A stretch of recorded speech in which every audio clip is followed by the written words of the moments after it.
I am so thankful that Ferrari makes cars like this.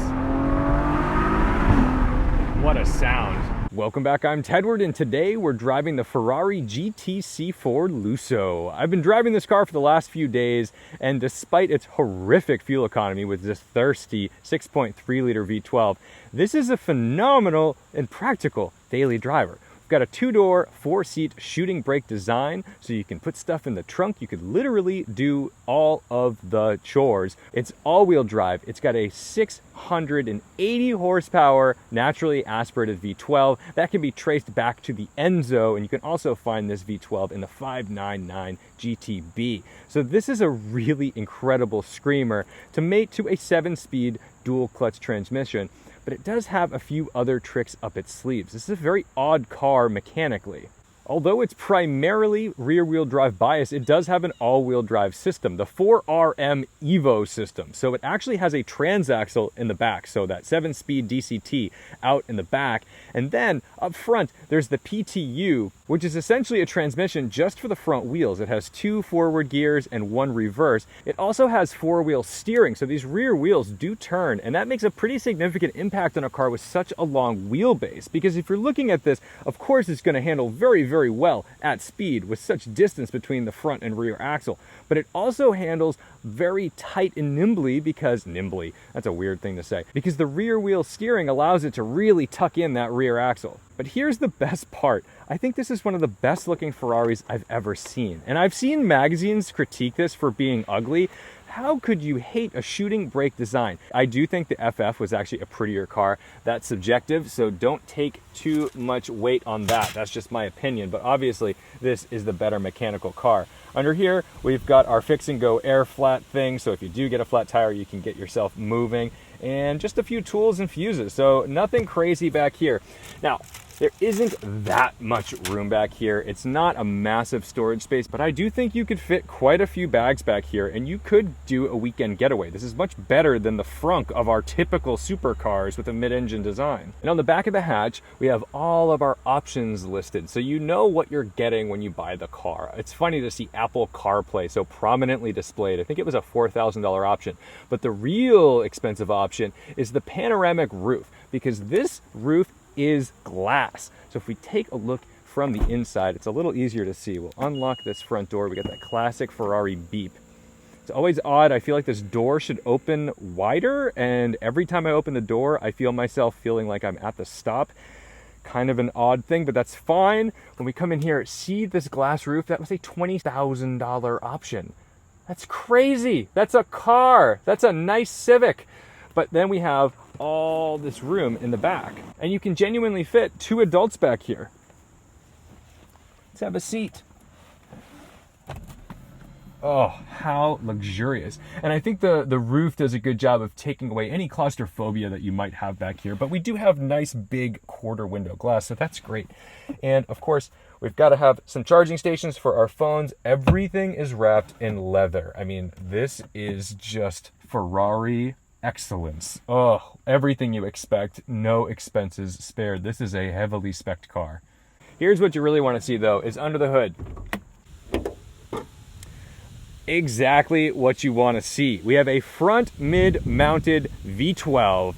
You can see everything is mounted behind that front axle. And then you've got the 4RM system laid out here. I don't know if these computers or whatever these are what actually controls that. Let's just assume they are. Some Ferrari nerds can tell me in the comments. But our giant intakes into those throttle bodies, mating up with this incredibly beautifully red Ferrari intake manifold. And of course, red valve covers below. Yeah.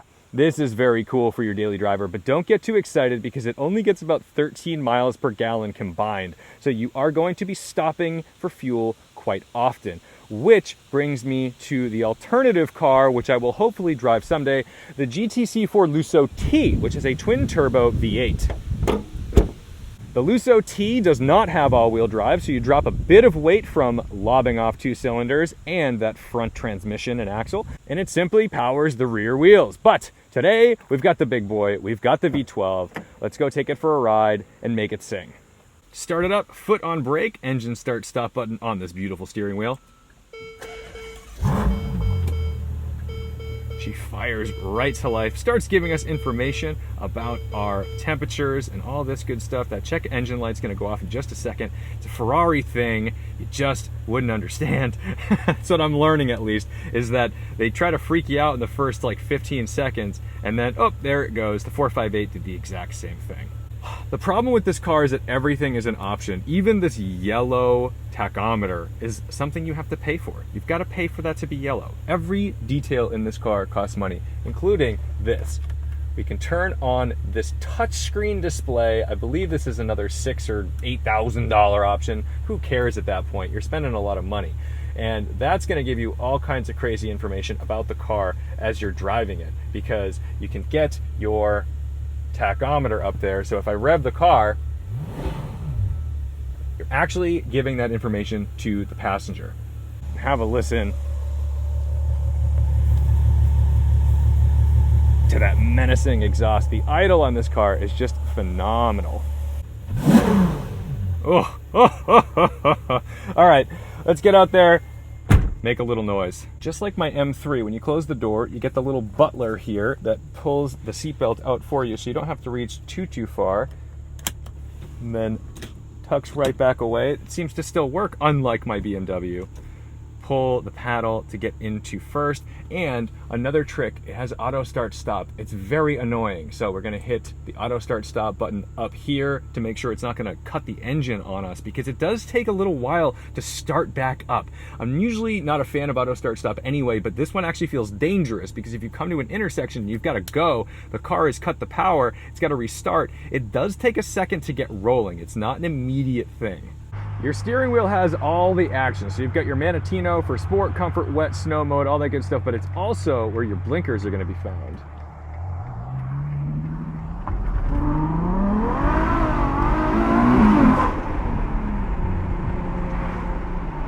Sport mode does allow just a little bit of slip, which is fun when you're pulling out of somewhere, but you know what? With these 295s in the back, that's still just not enough to really put down like 530 or so pound-feet of torque, I think. I'll correct myself if I'm wrong. It's somewhere in that neighborhood. But, you know, that's not what this car is about. Even though it can do 0 to 60 in about 3.5 seconds, this thing is about grand touring. It's about being on the highway at, 150, 160 miles an hour and not breaking a sweat. The car does come equipped with a nose lift right here, but it is relatively high up, so you can make it over pretty much everything other than really crazy parking lot entrances, and that's the only time that you really need to use that nose lift. The steering, while it's really precise and easy to manage, on center, there's like a nice amount of damping right in this amount of play right here. So you don't feel like you're chasing the car. It's really nice to drive around town. It's actually quite confidence inspiring. You've got all this beautiful low-end torque. Now, you do get to get the revs up if you want to experience the full shebang of 680 horsepower. And then you can tell that it's scrambling for traction in the back, which is just so cool to feel.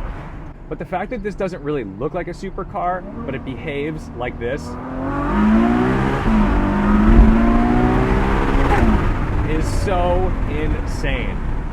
That's a sound that you would only expect to feel or see in a low-slung, outrageous supercar. And this thing can ferry 4 adults and luggage.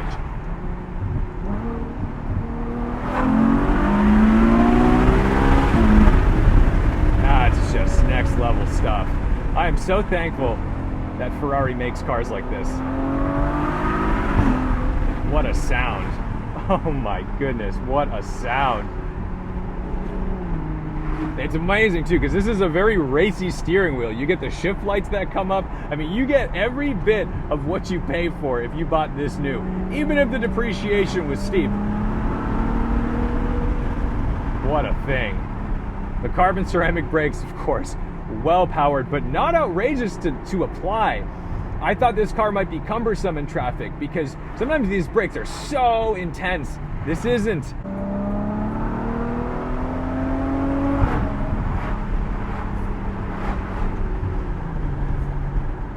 From a creature comfort standpoint, like, This is a luxury vehicle. And I know that, of course, it's a luxury vehicle. We've littered in leather here, but I have really simple controls. I can get all my HVAC stuff down here. I've got these giant vents up here that I can just operate with my hand. No funny business. I just, I want air here. I get air here.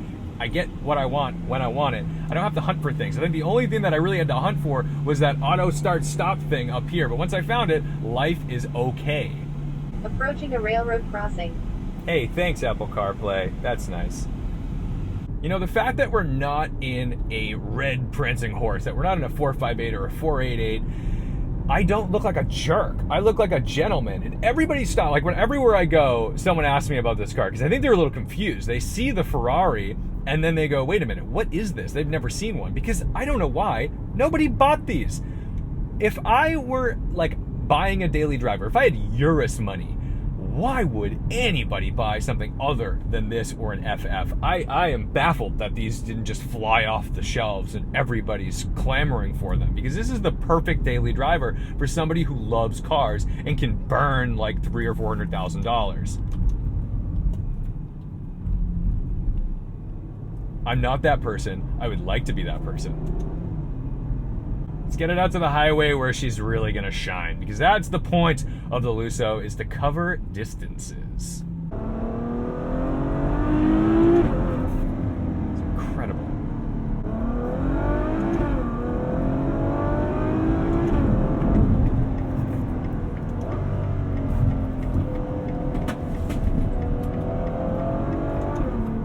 It's insane how well this car handles. I mean, it's about 4,000 pounds, but the turn-in's incredible. The steering feel through this wheel, I mean, I'm blown away. It's somehow both luxurious and damped well, but I also can tell every detail of what's going on in this thing. There's not a bump in the road that I don't have access to through my fingertips.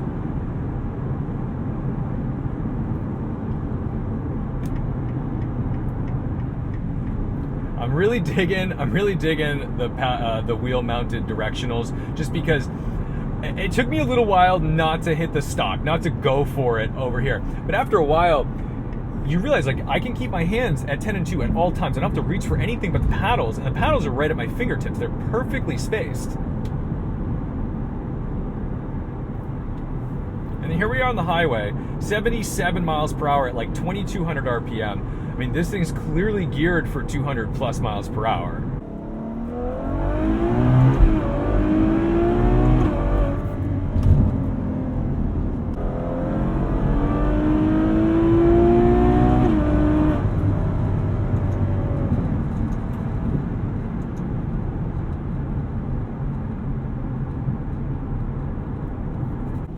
So you might be thinking, why on earth would you choose to film this video during kind of traffic-y times? Well, I wanted to show the livability of the car and how usable it is, because there's a lot going for it. Number one, this transmission, phenomenal, gentle, really well-tuned DCT.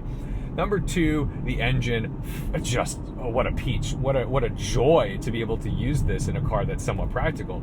And then three, the seating position. I'm super down low in this car, and I've got glass all around me and above me. So it's very easy to jump in this car, have great visibility, and just go for it. So check this out. I'm in sport mode. I'm gonna go over all of these miserable bumps on this ramp onto 95 North. I'm gonna hit the suspension button. It's gonna say bumpy road mode over here, and I'm just gonna get through it.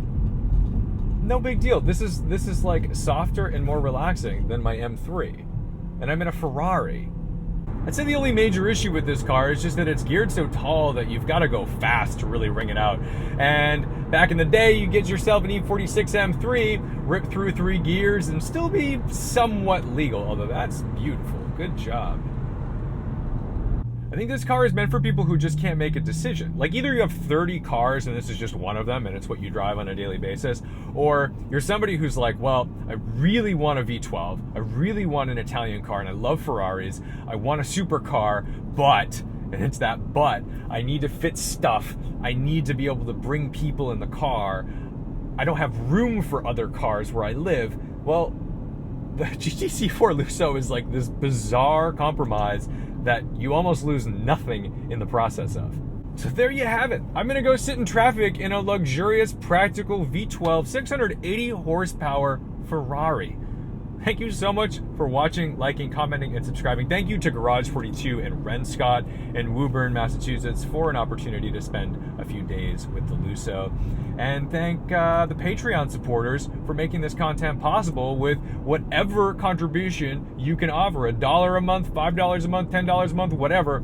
It all helps fuel, literally fuel, especially this one. Wow, is this a pig? I gotta go put some gas in it. This endeavor. So don't forget to respect the drive, and I'll see you in the next one.